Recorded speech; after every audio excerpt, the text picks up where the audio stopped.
Aujourd'hui, je reçois Éric Dénessé, qui est ancien analyste du renseignement et directeur du CF2R, le Centre français de recherche sur le renseignement. Merci de nous avoir rejoints. Bonjour, merci. Est-ce que la Russie, l'armée russe en particulier, n'a pas été sous-estimée par les Occidentaux? Je m'explique. Au tout début du conflit, on a expliqué que les Russes n'engageaient pas, par exemple, les chars de combat de dernière génération, les Armata, mais ressortaient du vieux matériel soviétique, des T-72, des T-62, etc. En expliquant aussi que les Russes allaient être à court de munitions, qu'ils étaient obligés de démonter des machines à laver le linge pour trouver des composants électroniques pour leurs missiles, etc. Là, on voit que l'industrie d'armement russe fonctionne 24 heures sur 24, 7 jours sur 7, que visiblement, ils sont approvisionnés un certain nombre de composants électroniques par les Chinois. Est-ce qu'on n'a pas crié victoire un peu trop vite? Alors, je pense qu'il s'est produit deux choses. On a surestimé l'armée russe tout au début. Moi, j'étais jeune officier de renseignement pendant la guerre froide. Alors, je ne m'occupais pas de l'Union soviétique. Je travaillais sur l'Extrême-Orient. Mais je me souviens de ce que nous disions à l'époque. On s'attendait, en cas d'offensive de l'armée rouge, à ce que les chars T-62 et T-72 soient à Brest et Toulon en moins de 10 jours. Mais on savait pertinemment que 10 jours ou 3 semaines après, tout s'écroulerait parce que la logistique ne suivait pas. Certains de mes amis qui ont été, eux, à la DGSE et qui se sont rendus à Moscou dès la fin de la guerre froide, sont tous revenus en me disant « mais les Américains nous ont raconté des tas de choses sur la Russie et sur l'armée russe, elle n'était pas au niveau. » C'est d'abord, on le savait, c'est une armée essentiellement défensive. Donc la logistique était sa principale faiblesse. Et donc, avec ce qui s'est passé lors de l'offensive de mars 2022, l'armée russe se battait près de ses frontières. Mais malgré ça, on a vu les problèmes logistiques se mettre en place. Donc tous ceux qui avaient l'expérience, qui avaient considéré finalement que beaucoup de choses qui nous étaient racontées sur l'armée rouge avaient été largement et démesurément grossies par le renseignement américain pendant la guerre froide, ce qu'ils avaient pu constater à l'issue, se sont confirmés. Il y a eu des vrais problèmes logistiques. Par contre, la deuxième chose qui a été négligée, et ça l'étude des conflits, et notamment de la Seconde Guerre mondiale, le montre, c'est que les Russes s'adaptent très très vite une fois qu'un conflit est engagé. Et en 18 mois, ils ont réussi à se réformer totalement, aussi bien sur le plan tactique, sur les unités élémentaires, sur le plan du matériel, sur la manière d'engager du matériel ancien ou nouveau, comme vous le disiez. Mais à quoi va servir un char Armata aujourd'hui dans les combats de tranchées autour du Donbass ? Si demain il y a une offensive d'hiver, peut-être que le char dernier cri va servir à quelque chose, mais très honnêtement, on ne voit pas vraiment le rôle qu'ils pourraient jouer. Par contre, on a vu leur adaptation extrêmement rapide en matière de guerre électronique, en matière de frappe aérienne. On voit qu'ils ont des matériels extrêmement performants. Et puis surtout, ce qui a toujours caractérisé les Russes, c'est qu'ils ont toujours donné la priorité à la quantité.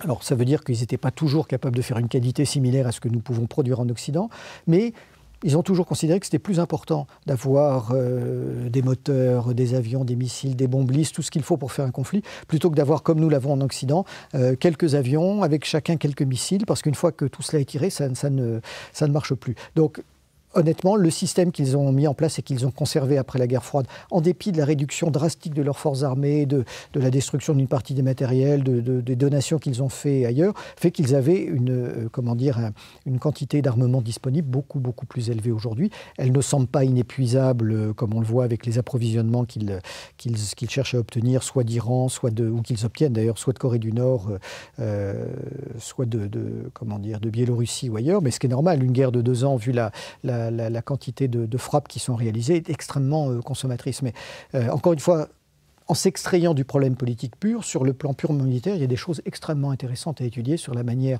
dont l'armée russe s'est adaptée à ce conflit. Et finalement, aujourd'hui, globalement, c'est elle qui maîtrise le théâtre des opérations.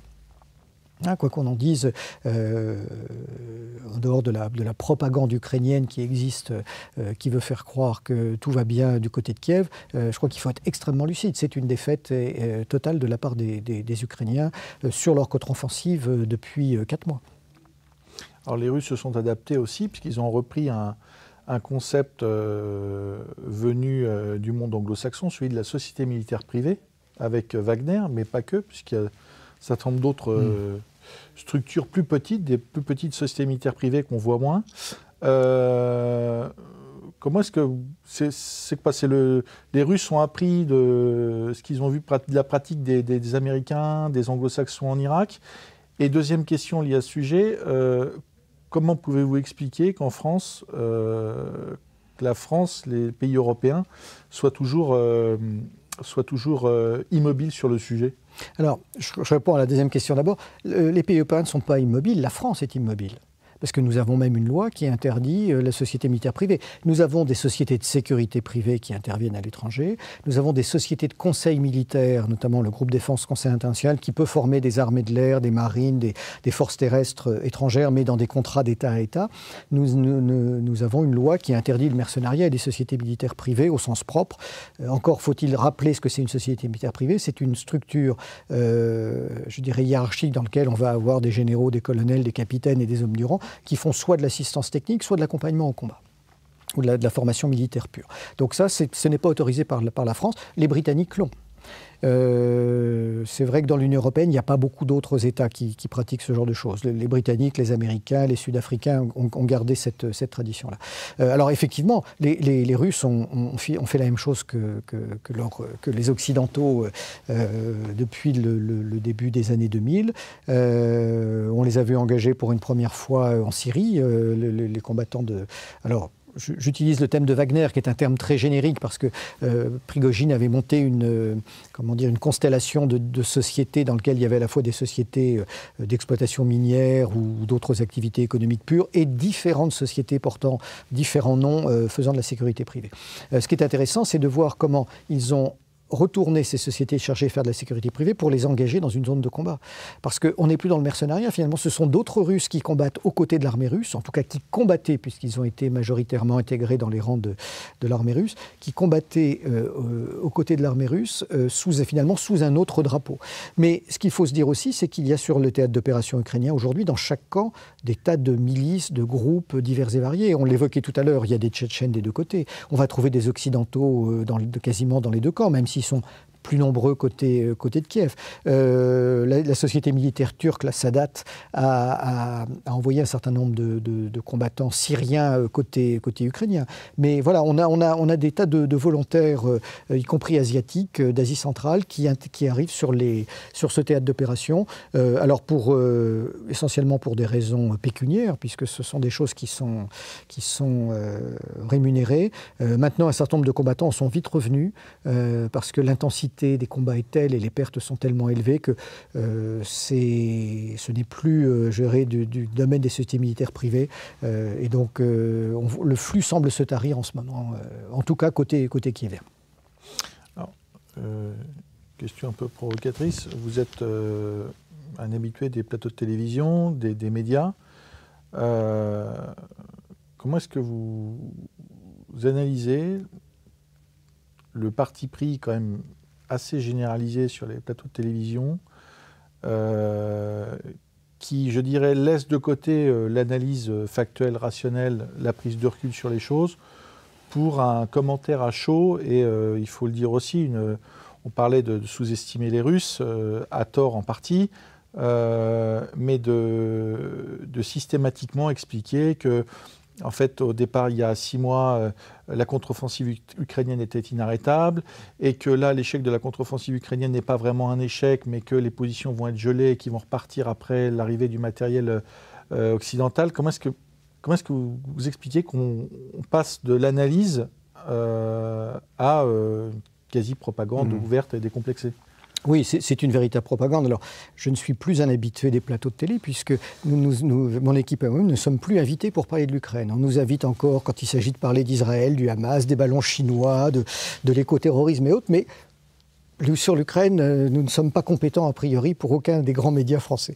Donc c'est très amusant. C'est-à-dire qu'aujourd'hui, effectivement, nous ne pouvons pas avoir une position neutre. Depuis le début du conflit, nous avons une position le plus neutre possible en travaillant sur les questions, sur les aspects factuels. Et cette simple neutralité nous amène immédiatement à être critiqués, d'être présentés comme un think tank pro-russe. Voilà.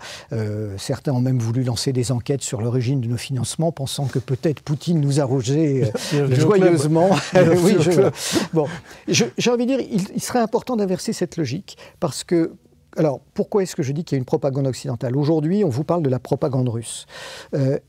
Moi, je la vois. Je la vois parce qu'avec le CF2R, nous travaillons sur beaucoup de médias étrangers. Quand on ne peut pas avoir accès à Izvestia, à l'agence TASS, à un certain nombre de médias russes, nous allons les regarder par VPN sur d'autres plateformes. Voilà. Et donc là, on voit bien sûr une certaine orientation, plaidoyer pro-domo de la part des Russes. Mais dire qu'il y a une propagande russe en France, ça me fait éclater de rire parce que tous les médias russes ont été interdits. Donc le Français qui est chez lui de son poste de télévision n'est pas victime de la propagande russe, parce que nous l'avons bloqué.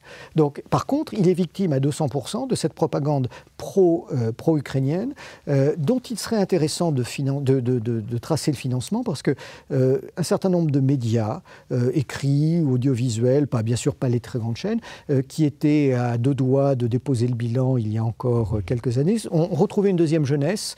Et donc, moi, ça m'intéresserait de voir de quelle façon leurs financements sont arrivés.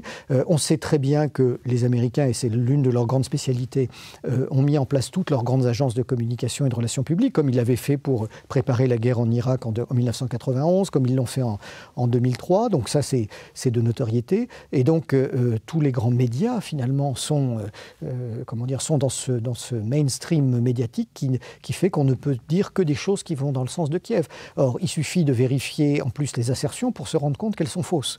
Les jugements peuvent être gratuits, ça c'est une chose, mais sur un certain nombre de faits, on est dans du mensonge pur et simple. Et ce qui est très amusant, c'est qu'au bout de 2 ans, ce matraquage médiatique unilatéral et grossier et grotesque, finalement, ne porte pas. Parce qu'on s'en rend compte, on voit cette désaffection des grands médias vers des médias alternatifs. On voit lorsqu'on échange sur des tas de lieux, des colloques et autres, que finalement les gens ne sont pas crédules et que tout ce qui est raconté finalement est tellement gros qu'à un moment donné, ça ne porte plus. Ça, maintenant, on n'y peut rien, on est dans une logique qui est de cette nature. Mais ce qui est très frappant, c'est que ça commence à peine à frémir en ce moment avec l'inversion de la logique de terrain, mais j'attends avec impatience voir tous ces analystes et experts des plateaux de télévision qui ont prédit une victoire ukrainienne brillante et rapide. Quelle va être l'argumentation lorsqu'ils vont se rendre compte que la situation se retourne, comme elle semble être en train de le faire? Ils seront certainement déçus parce que les Ukrainiens espèrent aller jusqu'au bout et se targuent de remporter la victoire finale sur les Russes. Certains même disent qu'ils iront jusqu'à Moscou, mais ils ne tiennent que grâce aux Américains. Et les Américains, on le sait, sont capables de signer des accords, de faire la paix avec leurs pires ennemis. Exemple récent, les talibans. Ouais. Mais pour l'instant, je pense que la situation va rester plus ou moins bloquée jusqu'aux élections. Parce que vraiment, c'est un élément important. Encore une fois, on revient aux questions de politique intérieure américaine. Est-ce que Biden se représentera? Est-ce que Trump va pouvoir se représenter? Est-ce qu'il va y avoir des dissensions au sein des camps démocrates et républicains pour faire émerger un autre homme? Est-ce que Barack Obama, peut-être, pourrait revenir sur le devant de la scène pour que ces manipulations et ces gesticulations de politique intérieure puissent se faire? On a toujours besoin que ce conflit dure sur d'autres aspects, parce que ça permet de débloquer des budgets. Et ça permet aussi de polariser l'attention du peuple américain sur des points dans lesquels ils ont l'impression que leur leader fait quelque chose de très utile. Mais encore une fois, c'est assez comique de voir Xi Jinping et Biden marcher côte à côte dans les jardins, comme on l'a vu l'autre jour, parce que le président américain, dès que la caméra s'arrête, tient à peine debout et de toute façon ne dirige plus le pays. On a finalement une espèce d'inversion historique assez extraordinaire. C'est que le pouvoir américain fonctionne aujourd'hui comme fonctionnait le comité central du Parti communiste de l'Union soviétique pendant la guerre froide. C'est-à-dire qu'il y avait un secrétaire général, mais il y avait des rapports de force terribles entre les principaux classiques. Or, aujourd'hui, vu que Biden est éteint la moitié du temps, on a affaire à des alliances ponctuelles pour essayer d'obtenir des consensus entre les différents acteurs qu'il y a autour du président. Bien sûr, les grands ministres, Jack Sullivan à la Sécurité nationale, Blinken et quelques autres, mais bien sûr le ministère de la Défense, mais aussi des acteurs comme la CIA et le département d'État. Et tout ça fait des compositions qui sont pas très improbables, mais toujours changeantes. Et c'est ce que disaient d'ailleurs les Russes dès le début du conflit, dans les derniers échanges que nous avons eus avec eux, nous disaient « Nous avons beaucoup de mal à lire la politique américaine ». puisque finalement, on ne sait plus qui décide, qui fait quoi, et on est obligé de se méfier parce qu'on peut avoir un renversement de tendance, parce qu'il n'y a plus qu'un décideur unique, et que tel ou tel peut influencer, changer une décision ou un accord que nous avons signé. Et je pense que c'est malheureusement assez vrai. Éric Dénessé, merci pour cet entretien passionnant. À très bientôt.